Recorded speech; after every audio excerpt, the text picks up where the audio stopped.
dagaal sokeeye oo lagu hoobtay ayaa sababay dhimashada 1 milyan oo qof wax ka yar 100 maalmood balse 20 sano oo kali ah ayay dhacday arrin mucjiso ah.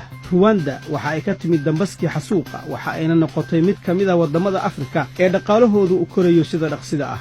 waxa ay ku taal deegaanka badaha yaryar ee bariga bartamaha Afrika waana dhul yar marka la garab dhigo dariskeeda. muddo fog waxaa Rwanda deganaa 2 qabiil oo aad u ballaaran kuwaas oo kala ah Hutu iyo Tutsi. ka hor gumaysigii dhulkan qabaa'ilka Hutu iyo Tutsi waxa ay u noolaayeen si wada jir ah waxaana xukumayay boqor la dhihi jiray Mwami. waxa ay labada qabiil wadaageen gumaysiga ka hor dhaqanka, afka iyo diinta.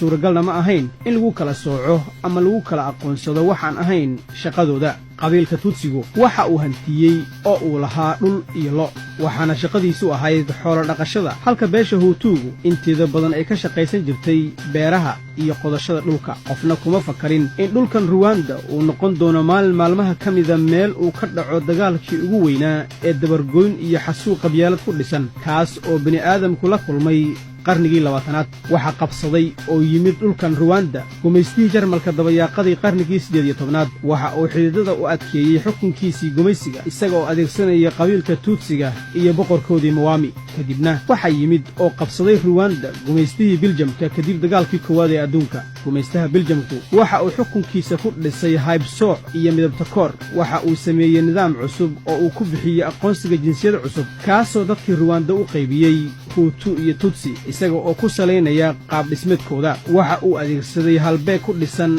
dhererka, qaab dhismeedka madaxa iyo muuqaalka sanka. mar kale gumaystihii Biljamku waxa uu qabiilka Tutsiga u adeegsaday caburinta qabiilka Hutuga oo gumaystaha Biljamka u ahaa beeraley. taasina waxa ay sababtay in qabiilka Hutu uu ku fallaagoobo xukunkii gumaysiga Biljamka. sidaas oo kale Hutu waxa uu karhay oo uu nacay qabiilka Tutsiga oo taageero ka helaya gumaystaha Biljamka. gumaystihii Biljamku waxa uu ogaaday sida ay lagama maarmaanka u tahay inuu wax ka bedelo siyaasaddiisa maxmiyadda Rwanda. kadibna waxa uu si degdeg ah u wareejiyey saaxiibtinimadii uu la lahaa Tutsiga isaga oo jaal la noqday qabiilka tirada badan ee Hutuga. waxa uu siiyey gacan ku haynta kaniisadda waxa ayna kaniisaddaasi soo saartay wargeyskii ugu horreeyey kaasoo watay magaca Kinyamateka.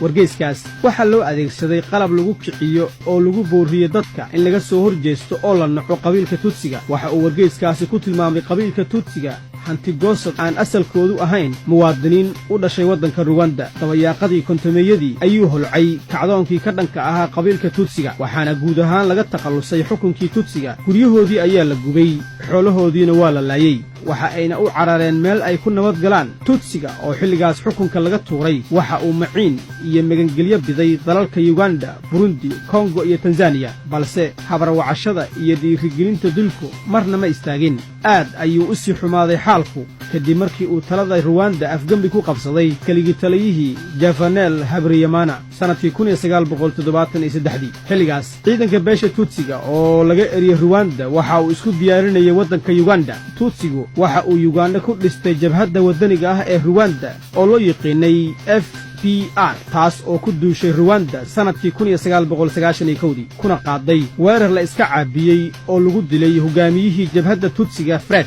dilkii Fred waxa uu sababay in xilkii iyo hogaankii jabhadda uu ku wareego nin lagu magacaabo Paul Kagame. waa nin dhallin yar oo dhuuban kaas oo Rwanda iyo adduunkuba ay xafidi doonaan magaciisa. Kagame waxa uu dib u habeeyay ciidankii jabhadda waxa uuna sii waday weerarkii. waxa ay ciidamadiisu gaareen meel u dhow magaalada caasimadda ah ee Kigali ka hor intii aan qaramada midoobay faragelin si loo gaaro heshiiskii nabadgelyo ee Rwanda kaas oo loo yaqaanay heshiiskii Osha. balse heshiiskaas waxaa lugta ku dhuftay oo diiday xubno ku jiray xukunka madaxweyne Juvenal Habyarimana oo ay ugu horreyso xaaskiisii Agatha. waxa ay ku gacan sayreen heshiiskii kadibna waxa ay asaaseen idaacaddii loo yaqaanay RMC.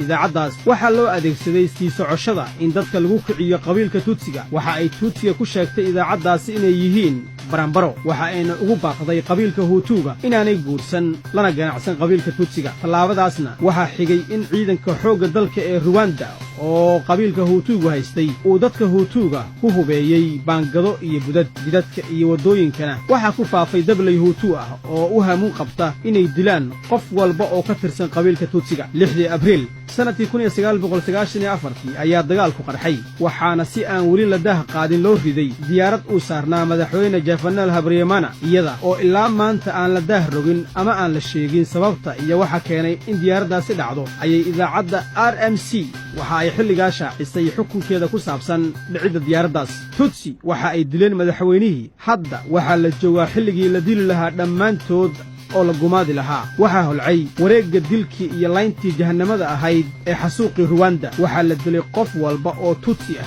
waxaana la bartilmaameedsaday qof walba oo huutuu ah oo u damqada ama ka naxa tutsiga la xasuuqayo meydadka dadkii la laayey ayaa buuxdhaafiyey jidadka webiyada iyo meelaha bannaan ee la isugu yimaado mar kale ayay jabhaddii FBR weerar ku qaaday Rwanda dilkii ma joogsan ilaa magaalada caasimadda ah ee Kigali ay gacan gasho kadib 100 maalmood oo dagaal ah waxaa la dhisay xukuumad cusub Paul Kagame oo dhalinyaro ah ayaa qabtay xilka madaxweyne ku-xigeenka waxaana laba kacleeyay qax iyo carar hor leh balse markan waxa qaxaya waa qabiilka huutuuga 2 milyan oo qof oo huutuu ah ayaa ka qaxay ka aargudashada iyo aanada aan kala sooc lahayn ee dhici doonta iyaga oo u cararay waddanka Zaire gudaha Rwanda waxa ay dawladdu xabsiga dhigtay 120 kun oo qof oo ka mid ah laayaankii xasuuqa geystay kuwaas oo xukuumaddu ku haysay xabsiyo duug ah mar kale Rwanda waxa ay gashay fawdo iyo rabsho hor leh xukuumaddiina waxa ay ku fashilantay inay xal keento taasina waxa ay ku qasabtay madaxweyne Bizimungu inuu xilka iska casilo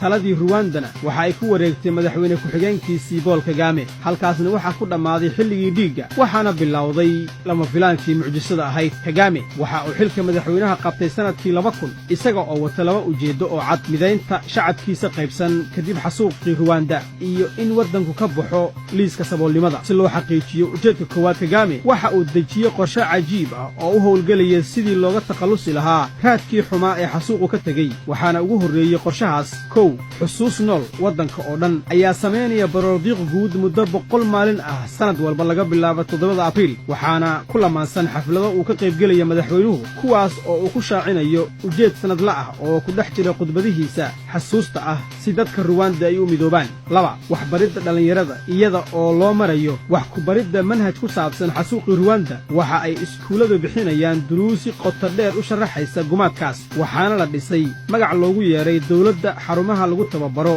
dhalinyarada si looga doodo sababihii keenay xasuuqii dhacay iyo sidii looga fogaan lahaa inuu mar kale soo noqdo 3 garsoorka xukuumadda Kagame waxa ay meel iska dhigtay maxkamadaha gala xukuumadda waaweyn waxa ayna ku ekaatay inay tobanaan ka mid ah gacan ku dhigliyaashii ka qayb galay gumaadka horgeysa maxkamadaha adduunka ee ku shaqada leh dembiyada laga galo aadanaha taas beddelkeedana waxa ay go'aanka iyo halka ay ku dambaynayaan tobanaan kale oo ka qayb galay xasuuqa iyo dilka u wakiilatay maxkamadaha dhaqanka ee gudaha dalka heer degmo iyo heer tuulo kuwaas oo loo yiqiinay maxkamadda Gagaka taas oo u gaara xasuuqii Rwanda markii dambana waxay maxkamaddaasi isu rogtay shir wadani ah oo ay isugu yimaadaan dhammaan dhibanayaasha iyo eedaysanayaasha iyaga oo dib u dhaqan celin ah loogu samaynayo kuwii ka qayb galay dilka iyo dabargoynta isla markaana loogu sahlayo sidii ay bulshadooda ula noolan lahaayeen kadib marka ay dhammaystaan xilli ciqaabeed munaasib ah 4 waddan cusub calan heesta astaanta qaranka iyo dastuur mamnuucay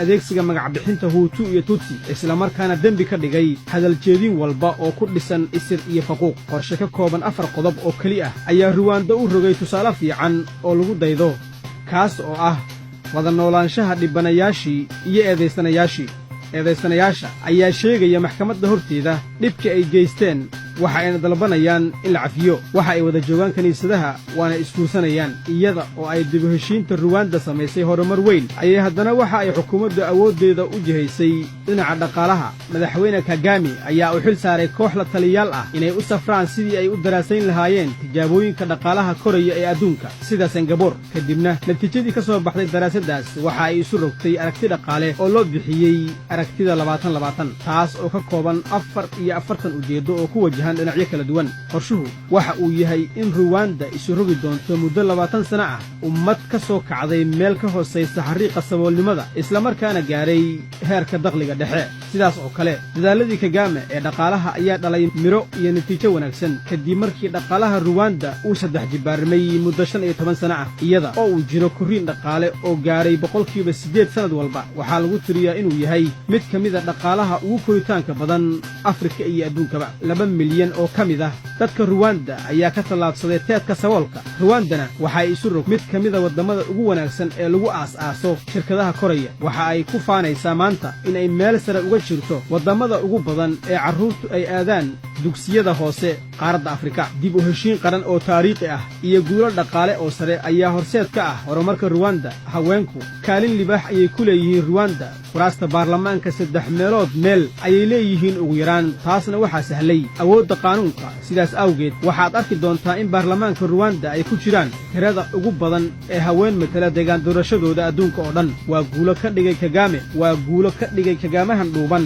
geesi siyaasi ah oo reer galbeedku ay xushmeeyaan. madaxweynahani waxa uu marti joogtaa u noqday jaamacado iyo hay-ado magac leh sida Harvard iyo Brookings, taas oo u fududaysay in guulihiisa la hadal hayo islamarkaana indhaha adduunku aanay arkin dhinaca mugdiga ah ee xukunkiisa. kadib markii Kagame u talinayay waddankiisa muddo 15 sano ah ayuu 2015kii wax ka beddel ku sameeyey dastuurka si uu xilka u sii joogo muddo 14 sano oo kale ah ka hor intii uusan ku guulaysan xilli madaxeedkiisii saddexaad ee sanadkii 2017 tiro ka badan 98%. inkasta oo uu leeyahay soo jiidasho iyo shacbiyad u damaanad qaadi kara ku guulaysiga doorashooyin walba oo dhab ah, haddana waxa uu ku socdaa jid awooddu ay isaga ka go'do iyada oo uu ku gacan sayro dhaliilaha uga yimaada ururada iyo hay-adaha reer galbeedka ah kuwaas oo ku fashilmay inay farageliyaan xasuuqii ka dhacay ruwanda si loo horjoogsado. taasina waxa ay sahashay in xukunkiisu sii socdo. balse marka la arko Paul Kagame waxaa taagan 2 su'aal oo muhiim ah.